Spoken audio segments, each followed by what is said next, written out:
I'm Burton, St. Philip's Treasurer. Once again, it is my privilege to describe for you financial results for the past year and plans for this year. I closed my report last year on a hopeful note, looking forward to a return to normal services by midsummer, when we would once again experience the joy of worshiping, singing, and praying together in our beautiful church. Happily, that is partially true, subject to limitations of the ongoing pandemic. I hope by summer of this year, we will be back to fully normal.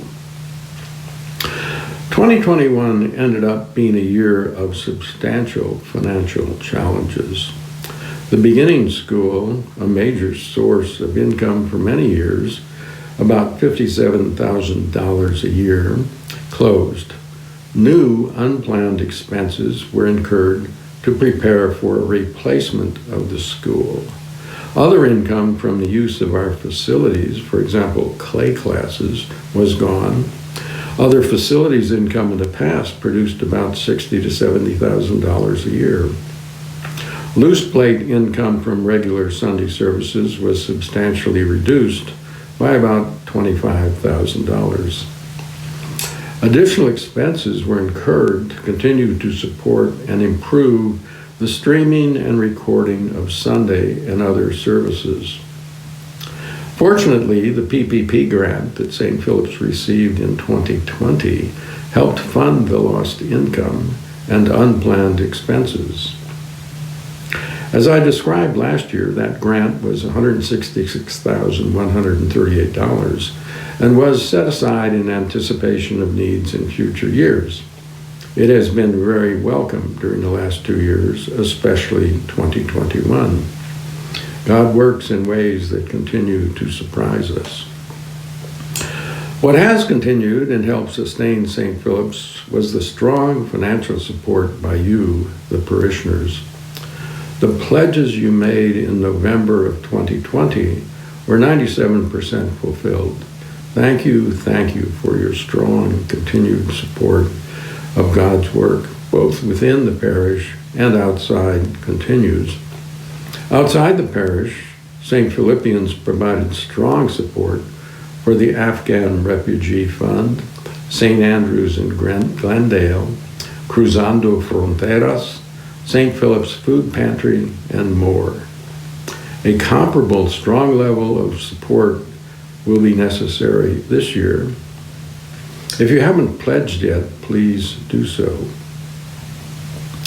Other challenges and opportunities during 2021 included Lois Britton, Director of Operations and Finance, retired.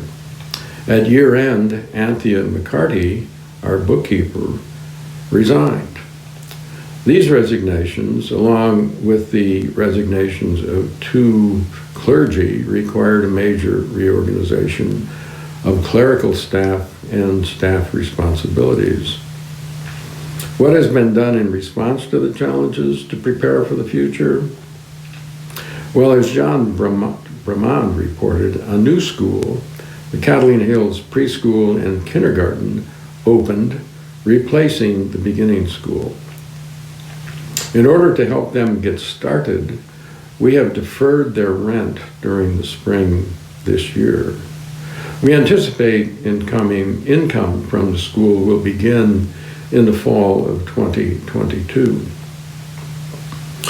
Rather than replace the Director of Finance position, financial management was outsourced to your part-time controller, YPTC.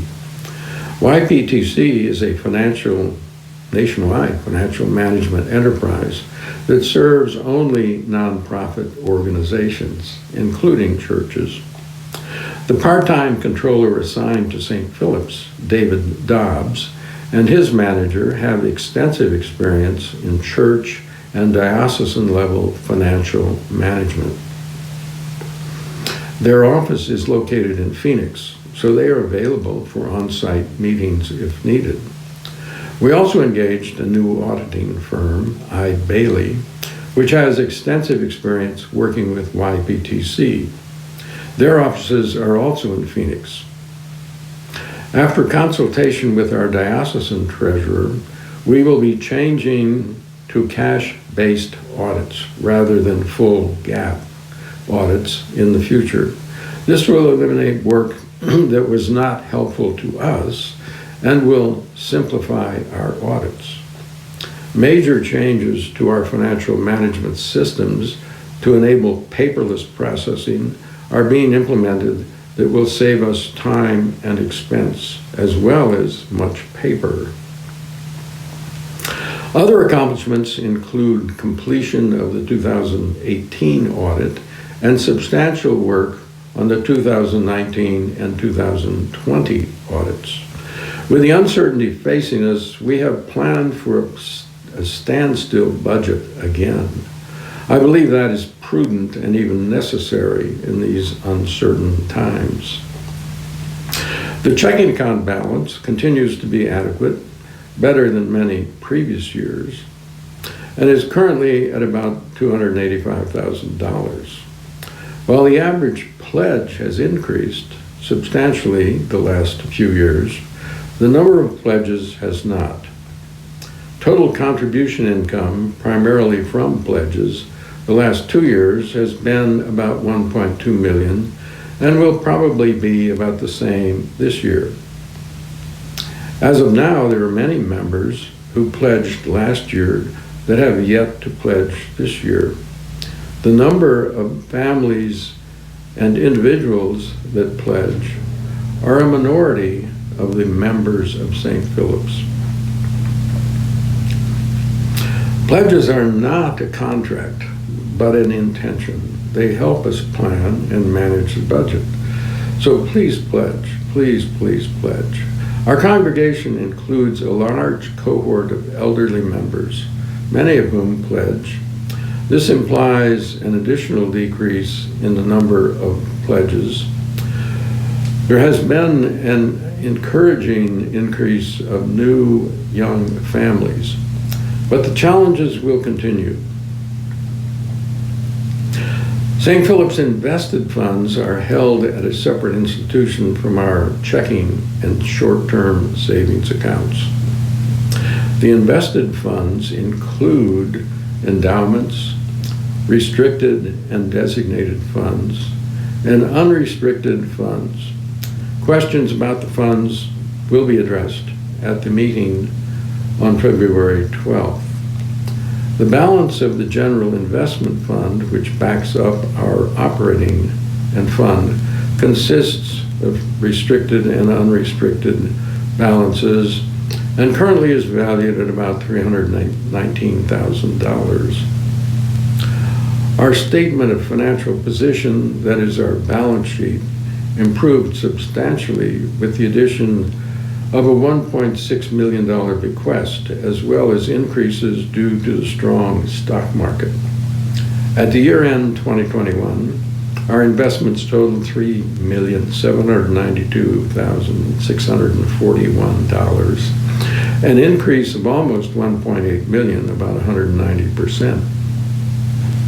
However, as I mentioned last year, for a church our size and longevity and position in the community, our endowments and savings are not large. Additional financial information will be available prior to the annual meeting on the church website. I want to thank the staff and members of the Finance Committee for their help in managing the finances, and especially Craig Tedman for his help with outsourcing and transitioning. Once again, I will express the hope of returning to fully normal services when we can once again experience the joy, worshiping, singing, and praying together in our beautiful church. Thank you, and God bless you all.